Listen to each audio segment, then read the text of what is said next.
Assalamualaikum warahmatullahi wabarakatuh.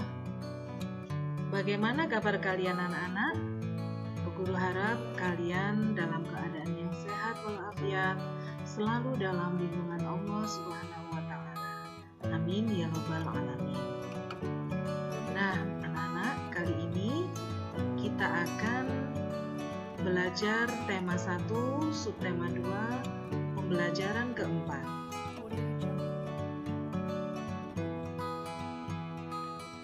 Pada pembelajaran yang sebelumnya, kita sudah mempelajari tentang negara ASEAN. Nah, sekarang kita bersama-sama mempelajari karakteristik hewan khas di Asia Tenggara. Di setiap negara di kawasan Asia Tenggara memiliki hewan khas negaranya.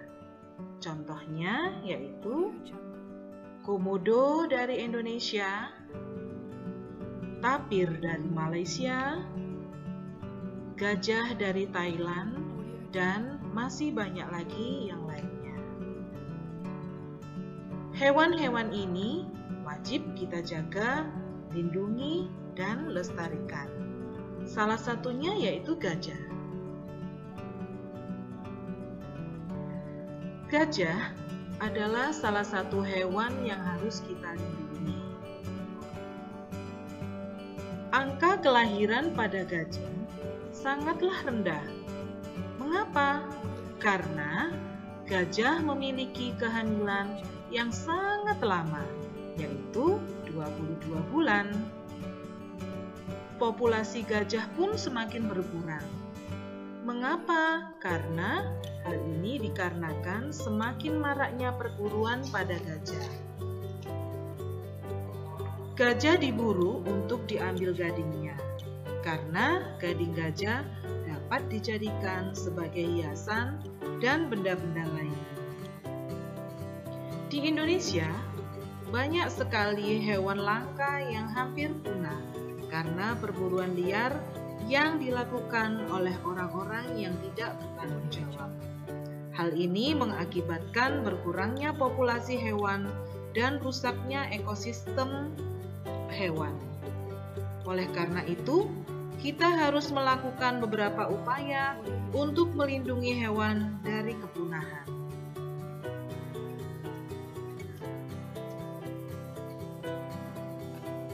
Upaya yang dapat kita lakukan dalam melestarikan hewan yaitu: yang pertama, dengan cara penangkaran. Penangkaran adalah upaya perbanyakan melalui pengembangbiakan satwa liar dengan tetap mempertahankan kemurnian jenisnya. Yang kedua, dengan cara mendirikan tempat-tempat perlindungan hewan, misalnya Swaga Marga Satwa, cagar alam, kebun binatang, dan taman nasional. Yang ketiga, dengan membangun tempat rehabilitasi. Tempat rehabilitasi itu apa sih? Tempat rehabilitasi adalah tempat untuk mengembalikan kondisi hewan menjadi lebih sehat. Pembangunan tempat rehabilitasi ini diperlukan untuk mempertahankan kehidupan hewan dan tumbuhan. Yang keempat, dengan cara menetapkan status pada hewan yang terancam punah supaya tidak terjadi perburuan liar.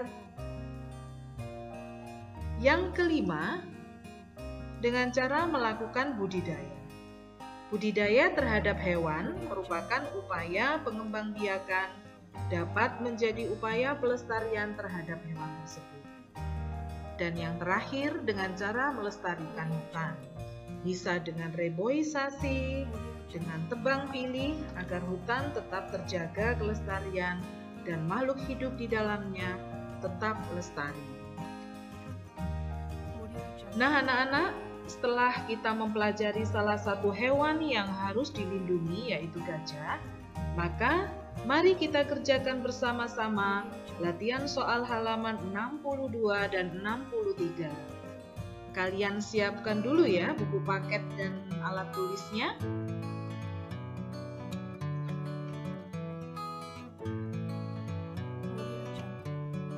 Baik, mari kita kerjakan bersama-sama. Yang pertama, mengapa gajah memiliki tingkat kelahiran yang rendah? Ya, karena gajah memiliki kehamilan yang lama, yaitu 22 bulan. Nomor 2, apa yang menyebabkan gajah banyak diburu? Karena diambil gadingnya yang bernilai jual tinggi. Nomor 3, apa akibat dari banyaknya perburuan liar? Akibatnya yaitu berkurangnya populasi hewan dan rusaknya ekosistem. Nomor 4, mengapa kita harus melestarikan hewan? Kita harus melestarikan hewan untuk kelangsungan hidup generasi manusia saat ini dan di masa yang akan datang. Yang terakhir, nomor 5, tuliskan upaya untuk melestarikan hewan dengan cara penangkaran, mendirikan tempat-tempat perlindungan hewan, kemudian membangun tempat rehabilitasi, menetapkan status pada hewan yang terancam punah, dan yang terakhir yaitu melakukan budidaya serta melestarikan hutan.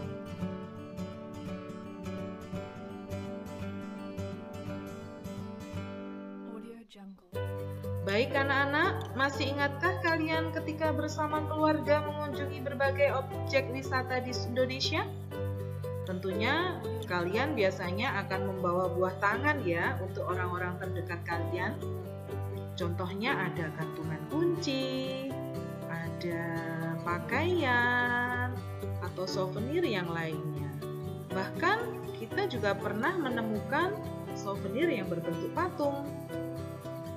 Nah, selanjutnya kita akan membahas tentang patung.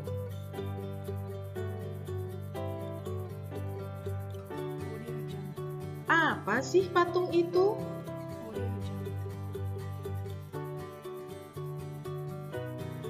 Patung adalah benda 3 dimensi karya manusia yang diakui secara khusus sebagai suatu karya seni. Kemudian, bagaimana cara membuat patung? Cara membuat patung yaitu dengan cara teknik pahat, cetak, butsir, dan konstruksi. Bahan-bahan yang dapat digunakan antara lain, yang pertama bahan lunak, yaitu kayu, tanah liat, dan semen. Ada juga selain itu bahan keras, yaitu batu dan logam. Nah, seperti apa sih patung itu?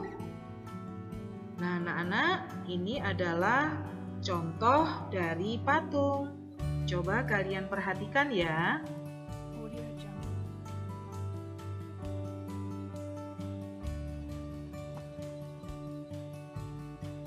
Di Indonesia, kerajinan patung sudah ada sejak dulu dan berkembang sampai sekarang. Salah satu yang terkenal adalah Loro Blonyo. Loro Blonyo merupakan salah satu jenis patung tradisional yang ada di Jawa. Loro Blonyo merupakan patung sepasang laki-laki dan perempuan yang mengenakan pakaian pengantin Jawa. Hal tersebut berhubungan dengan kebudayaan Jawa. Pada zaman dahulu, Loro Blonyo biasanya ditemukan di rumah-rumah Jawa atau joglo. Cara penempatannya pun tidak sembarangan loh. Patung Loro Blonyo diletakkan di sentong tengah, yaitu tempat yang dianggap sebagai tempat yang sakral di antara tempat-tempat lain dalam rumah joglo. Baik anak-anak, selanjutnya mari kita saksikan video membuat karya 3 dimensi dari plastisin. Selamat menyaksikan.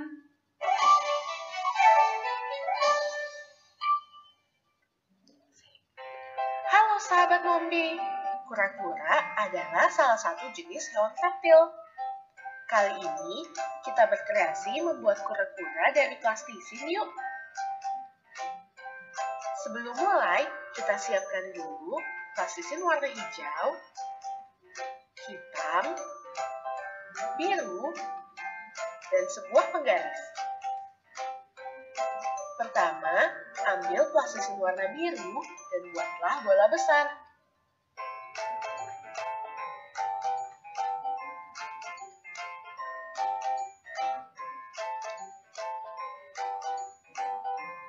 Pipihkan bola besar itu, tapi jangan terlalu tipis.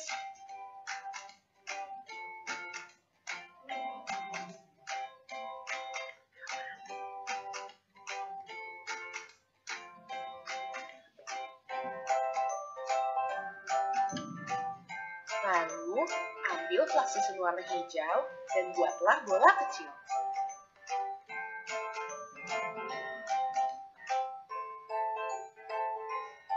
Ambil lagi plastisin warna hijau dan buatlah bola yang ukurannya lebih kecil. Pipihkan dan bentuk menjadi segitiga sama kaki.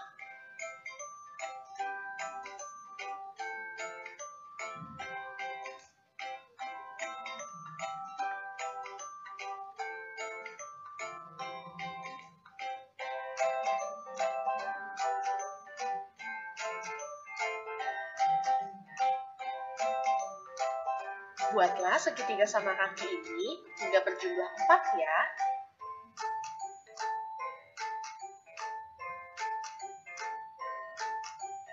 Setelah itu, ambil plastisin warna hijau lagi dan buatlah bola yang lebih kecil. Pipihkan dan bentuklah menjadi segitiga sama kaki.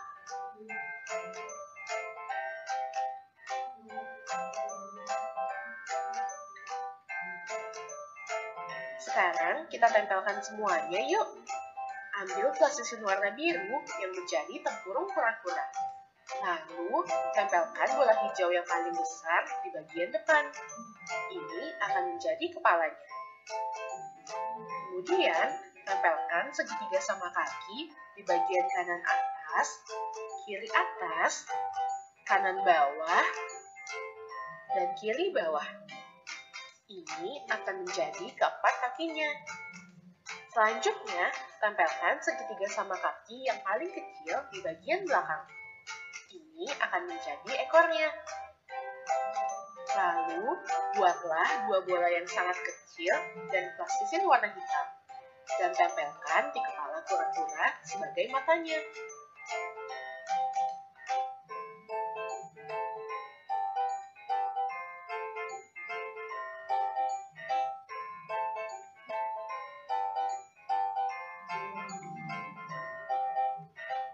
Terakhir, ambil penggaris dan buat garis-garis tipis supaya terlihat seperti tempurung kura-kura.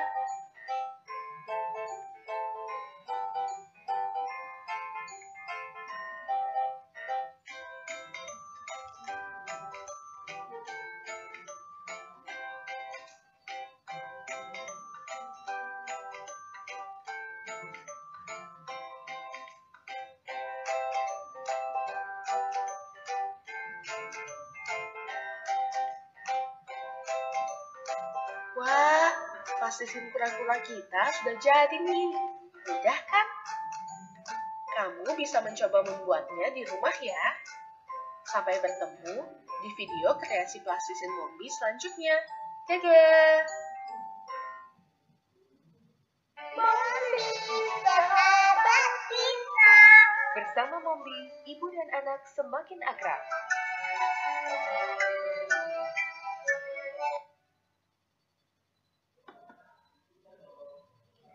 Setelah menyaksikan video tadi, maka tugas kalian hari ini adalah